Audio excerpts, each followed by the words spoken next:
Because I know we can That talk about numbers all day and that everything. that clipped out. Could you repeat that? That went out on me a second. What is the emotional toll all of this has taken on you as coaching the Cubs and everything? Because I Oh, know we could talk about numbers all day, but I want to know, like, what did you have to deal with deeply, mentally, emotionally when you went home doing all of this? okay. First of all, I love it, and second of all, I mean, right now I'm probably enjoying this more than I ever have in my life, and I've taken a little bit of a different path this year.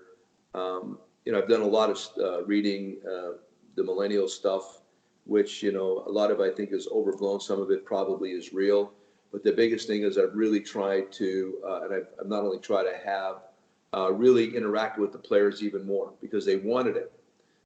Your particular age group really wants that interaction, and I'm giving it to them. So I really feel even more connected than ever to my guys, and from that perspective, I'm enjoying it as much as I ever have. Now, how do I get to that point? With you talked about stress, whatever. I don't feel it as that. I mean, I've always felt if the word pressure and expectations are attached to whatever I'm doing, that means I'm in the right place. That means that something good has a chance, something exciting really has a chance to occur. So how do I deal with that? I'm going to tell you straight up. I begin the morning with meditation, although I didn't do it this morning because I was kind of rushed with all this stuff going on. I believe in meditation. I believe in working out physically. I believe in sleep, and I believe in a great diet. And if you could do those things, it's incredible. It's incredible what your body's capable of doing. It's incredible how you're able to process the day. I really believe meditation, yoga should be a part of your daily curriculum. I do. I really think that we, United States, we have not really taken full advantage of those particular methods. That would be the one thing that would get you off and running as much as or as well as anything you could possibly do, as opposed to getting up, washing your face, getting your hair done, getting whatever I want to wear, running out the door, going to school, and not taking that time to keep it slow in the morning, which really gets you in the right frame of mind. So these are the things that I do that help permit me to not, I'm quote unquote being stressed out. There's times it gets fast. I can't deny that. But overall, I'm really able to slow things down. And I do believe, and I can't emphasize this enough, if you guys can get into some meditation in the morning, you'll be surprised how you're able to process the day and slow it down a lot better just by taking, I do 20 minutes in the morning and it's fabulous. Awesome. Thank you. You're welcome. I'm a yoga teacher, Joe, so I So support that there you go, rock 100%. and All roll. right, we have another I got question. about Seth, five. I got about 4 more minutes. I hate to say that because I got a 10 o'clock. I got a 10 o'clock radio interview. You can listen to that there also if you like. If you have a radio, it's on the score. But I apologize. Go ahead. I'm sorry. Go ahead, man. Right, yeah. So my name is Seth. My question is kind of more about like the current Cubs situation. So Uh-huh. obviously Javier Baez has been playing very well, and Edison Russell is coming back now. Yeah. So my question is, how are you going to try to balance that talent at the shortstop position? Great question, man. And that's been a really big part of a lot of the conversations we've been having recently. Addison, by nature, is he's a really good, technically great shortstop, and Javi is a little bit more dramatic. Javi's able to do things that nobody else can do. So we've been having the conversation, trying to figure out exactly how we're going to get this thing back together. Right now, we have Addy in the minor leagues, and he's playing shortstop, and he will play some second base down there too. We're just going to be patient with this, and as we're ready, as we absolutely know that Addison's ready, that's that moment that you have to sit down as a group and really decide the plan specifically. So in the meantime, what you do is almost like what I've been talking about to this point. You try to dissect it. You throw a bunch of things out there.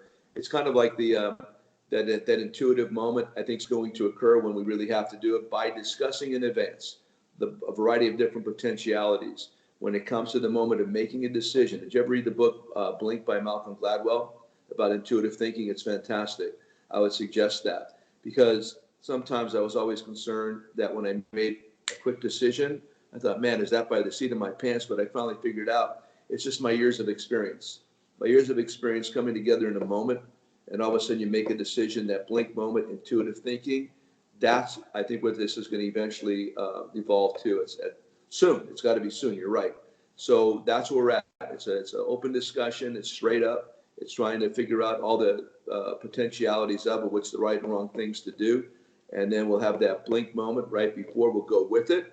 And then you have to be open and flexible. Always remain flexible, man. Don't think that everything's always etched in stone. Listen, I just turned 65. And there's one thing that I've learned, that nothing is constant. And I think change is good and growth is good. And I'm looking to grow constantly right now. And that's what I was talking about before about the millennial thing with my particular group. I've really done a lot of reading, and I source a lot of different experts that give me information. I want information. Give me more stuff to deal with, to think about. And then again, just talking about what I did, that my intuitive component of me will figure out the right thing to do in the moment, and I trust that. Great, thank you. Thank you. Do you have your wife so we could sing to her real quick? Jay. Let me see. Hold on one second real quick. Okay. Lauren, come on. Okay. Okay, guys, we're all gonna sing. Are we ready? We're gonna sing Happy Birthday. Are you ready? Yeah. Okay, one. Tell me I got it. I can't believe it. Come on. Ready? Stand right here. Yes, come on. Ready? Yes, she's beautiful. Her name is Jay, and this is Hi. Jay. Okay. Camera. Okay. You start it. 2, 3. Happy birthday to you. Happy birthday to you. Happy birthday, dear Jay. Happy birthday to you. And many more. Thank you, guys. Hold on, I'm going to answer this phone. One second. Thank you, everybody. Thanks. Let me put this. I'm right here. Oh, I missed the radio station call. Oh, no. Yeah, we're good. Oh, no. This is a Okay. typical day. Juggling. Listen, I wish I could spend more time. You guys are fat. Can we reschedule another? Oh, wouldn't that be fun? Yeah, Do it because again? You guys are into it. Well, when you're done with the radio station, we'll still be here.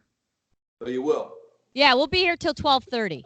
Okay. Well, okay. I'll check back in. Okay, awesome. It's probably about a 20-minute interview, and I'll check back in. All right, cool. All right. See ya. you guys. All right, bye. Bye. Thanks, Joe. Bye. Hey. Good, man. I'm trying to do two things at once. I'm talking on the. Actually, you know what? Hold on one second. You guys could watch the interview if you like. I won't. We turn have it to. off. They have homework to do. They have Okay, to I'm discuss sorry. their case. Okay. I'll talk to you guys later. Bye. Okay, bye. Hi, guys.